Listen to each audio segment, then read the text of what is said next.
संध्या और गुंजन दोनों थी तो सगी बहनें, मगर बहुत अलग थी। बड़ी बहन संध्या दिखने में एकदम काली थी और गुंजन गोरी।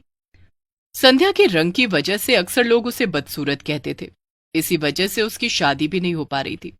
दोनों बहनों की जिंदगी में एक नया मोड़ तब आता है जब गुंजन संध्या के साथ दहेज में उसके घर जाती है। दहेज में गोरी साली के आने की वजह से संध्या के घर में काफी कुछ होने वाला था। तो आइए साथ मिलकर देखते हैं आखिर क्या होगा जब दहेज में घर आएगी गोरी साली। एक दिन संध्या के लिए एक रिश्ता आता है। उस लड़के का नाम नीरज था। नीरज संध्या को जब देखता है और उसके साथ गुंजन को देखता है, तब वो अपनी माँ के कान में कुछ फुसफुसाता है। तो आप लोग बताइए ना, आपको ये रिश्ता मंजूर है कि नहीं? कैसी लगी आपको हमारी बेटी? जी लड़की तो ठीक ही ठाक है आपकी, लेकिन हम ये रिश्ता मंजूर कर लेंगे। ये सुनकर संध्या के घर वालों की खुशी का तो कोई ठिकाना ही नहीं रहता। अरे वाह, ये तो बहुत खुशी की बात है। आखिरकार हमारी बिटिया की शादी तय हो ही गई। लीजिए, मुंह मीठा करिए। अरे अरे आंटी जी रुक जाइए, पहले हमारी पूरी बात तो सुन लीजिए। हमारी एक शर्त है, उस शर्त पर ही हम ये शादी करेंगे। क्या शर्त? कैसी शर्त? देखिए, हमारी पहले ही बात हुई थी, हम लोग ज्यादा दहेज नहीं दे पाएंगे। नहीं नहीं आंटी जी, हमें दहेज में पैसे तो चाहिए ही नहीं, हमें तो कुछ और चाहिए। कुछ और? क्या? वो मेरी साली साहिबा। ये सुनकर वहां बैठे सभी लोग दंग हो जाते हैं। क्या? क्या मतलब? मतलब यही मेरी होने वाली सासू माँ कि मैं आपकी बड़ी बेटी संध्या, जो दिखने में इतनी काली और बदसूरत है, उससे तभी शादी करूंगा जब आप मुझे दहेज में अपनी छोटी गोरी बेटी देंगी। यही मेरी शर्त है। ये सुनकर सभी लोग हैरान हो जाते हैं। अरे भला ये कैसे मुमकिन है? गुंजन वहां खड़े होकर ये सब सुन रही थी, मगर गुंजन अपनी बड़ी बहन से बहुत ज्यादा चालाक और शातिर थी। वो बीच में बोल पड़ती है, ठीक है, मैं इसके लिए राजी हूं। क्या? ये तू क्या बोल रही है गुंजन? अरे आंटी जी, अगर गुंजन भी राजी है तो फिर इसमें ज्यादा क्या सोचना। वैसे भी मेरे अलावा मुझे नहीं लगता कोई आपकी बड़ी बेटी से शादी करने के लिए तैयार होगा भी। वो जिंदगी भर ऐसे ही कुंवारी रहेगी। उससे तो अच्छा ही है आप मेरी बात मान लें। ये सुनकर संध्या की मां सोच में पड़ जाती है, मगर आखिर में उन्हें नीरज की बात माननी ही पड़ती है। कुछ ही दिनों में नीरज की शादी संध्या से हो जाती है और नीरज को दहेज में उसकी गोरी साली गुंजन मिल जाती है।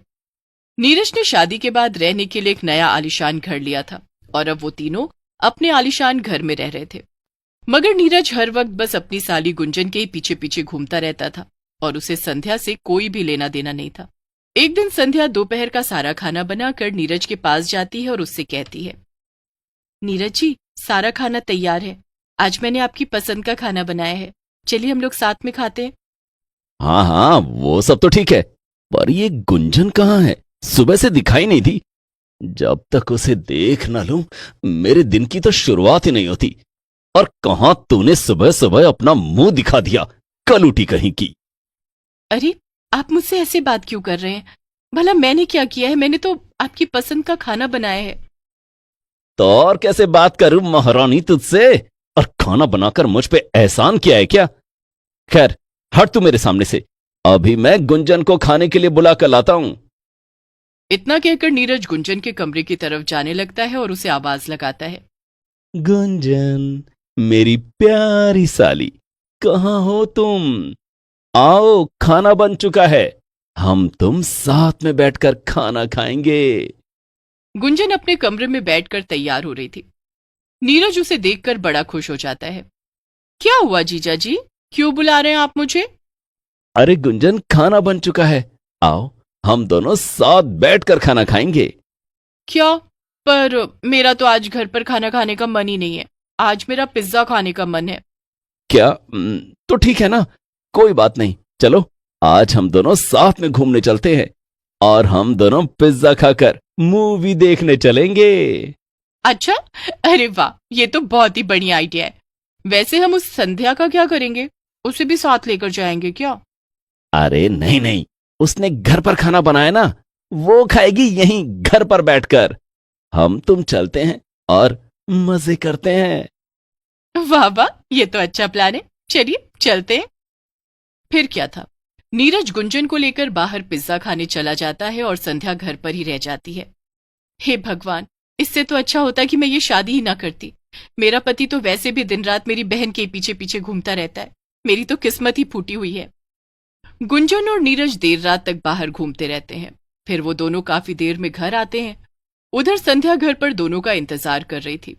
उनके आते ही संध्या दोनों से कहती है, गुंजन, नीरज जी, आप दोनों इतनी देर से कहाँ गायब थे? मैं कब से आप लोगों का इंतजार कर रही थी। ओहो दीदी, तो आप हमारा इंतजार क्यों कर रही थी? आपको खाना खाकर सो जाना चाहिए था ना। हम लोग तो वैसे भी मूवी देख रहे थे और फिर हमने बाहरी खाना भी खा लिया। बहुत मजा आया। क्या? तो फिर घर पर जो मैंने खाना बनाया वो सब बेकार? हाँ और क्या, तुझे क्या एक बार में बात समझ नहीं आती? गुंजन ने बोला ना, हम बाहर खा के आए हैं, अब जाकर सो जा। वैसे भी आज मैं गुंजन के साथ सोऊंगा, उससे मुझसे कुछ जरूरी बात करनी है। हे भगवान, ये आप कैसी बातें कर रहे हैं? आप भला उसके साथ क्यों सोएंगे? वो आपकी साली है। सही कहा, वो मेरी साली है। नहीं नहीं, वो मेरी सुंदर गोरी साली है जो मुझे दहेज में मिली है, और मैं चाहे उसके साथ घूमने जाऊं या सोऊं, उससे तुझे क्या? अरे गुंजन, तू कुछ नहीं बोलेगी क्या? अब मैं क्या बोलूं दीदी, वैसे भी मुझे इसमें कोई भी प्रॉब्लम नहीं है।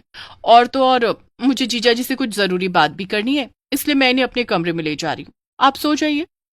ये तुम ठीक नहीं कर रहे हो नीरज। देखना जल्द ही तुमको इसकी वजह से भारी नुकसान होगा। खैर, मैं जा रही हूँ, तुम्हारे कर्म तुम्हारे साथ। संध्या इतना बोलकर अपने कमरे में चली जाती है और नीरज गुंजन के साथ उसके कमरे में चला जाता है। जीजा जी, आप यहीं बैठिए, मैं अभी हमारे पीने के लिए जूस लेकर आती हूँ, वही जो आज ही मैं मार्केट से लेकर आई हूँ। हाँ हाँ गुंजन, वो जूस तो बड़ा महंगा ही है, मेरी आधी सैलरी खर्च हो गई उसे लाने में। जल्दी लेकर आओ, तब तक मैं यहां बैठकर तुम्हारा इंतजार कर रहा हूं। गुंजन किचन में जाती है और 2 कांच के गिलास में जूस डालकर कमरे में ले आती है। ये लीजिए मेरे प्यारे जीजा जी, जूस, इसे पीजिए और एकदम तरोताजा हो जाइए। नीरज सारा जूस एक बार में ही पी लेता है और फिर गुंजन से कहता है, आहा, मजा आ गया गुंजन, आओ ना, अब मेरे साथ यहां पर बैठ जाओ। नहीं, पहले मुझे आपसे कुछ जरूरी बात करनी है, मेरे प्यारे जीजा जी। हाँ हाँ कहो ना, कैसी बात? गुंजन अपने कमरे की अलमारी से कुछ कागज निकालती है और फिर उन्हें नीरज को देते हुए कहती है, ये देखो नीरज, डिवोर्स के कागज हैं ये। तुम जल्दी से इन पर साइन कर दो, जिससे तुम्हारा और मेरी उस कलूटी बहन का डिवोर्स हो जाएगा। फिर हम दोनों झट से शादी कर लेंगे और खुशी खुशी सालीशान घर में रहेंगे। मगर अब नीरज होश में नहीं था और वो गुंजन की बातें नशे में सुन रहा था। नीरज ये सब सुनकर गुंजन से कहता है, अरे वाह, ये तो बड़ी अच्छी बात कही तुमने। मैं भी तो कब से उस कलूटी संध्या से छुटकारा पाना चाहता हूं। मुझे तो उसकी तरफ देखना भी नहीं पसंद। कितनी काली और भद्दी दिखती है वो। लाओ गुंजन, मैं इस पर जल्दी से साइन कर देता हूं, फिर हम दोनों एक हो जाएंगे। ये लो, शुभ काम में देरी कैसी। नीरज उन कागजों को बिना देखे उन पर साइन कर देता है और गुंजन का हाथ पकड़कर अपने पास बिठा लेता है। लेकिन तभी उसे चक्कर आने लगते हैं और वो बेहोश हो जाता है। यस, हो गया मेरा काम।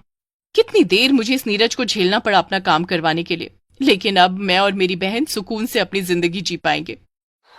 इसके बाद नीरज को सीधा अगले दिन सुबह ही होश आता है और वो किसी तरह किचन में जाता है। वो देखता है कि किचन में गुंजन और संध्या साथ में बैठकर नाश्ता कर रहे थे। नीरज भी उनके साथ बैठ जाता है और संध्या से कहता है, अरे ओ संध्या, आज तो मुझे बहुत सरदर्द हो रहा है, जरा एक कप कड़क चाय तो बनाना। अरे अरे, तुम यहाँ हमारे साथ कैसे बैठ गए? चलो उठो, निकलो हमारे घर से और जाओ जाकर सड़क पर किसी ठेले पर चाय पियो। क्या? ये तुम क्या बोल रही हो गुंजन? तुम्हारा दिमाग खराब हो गया है क्या? एकदम सही बोल रही हूं मैं। जल्दी अपना बोरिया बिस्तर उठाओ और निकलो हमारे घर से। आज से ये घर मेरा और मेरी बड़ी बहन संध्या का है, समझ में आया? नहीं, मुझे कुछ समझ नहीं आ रहा।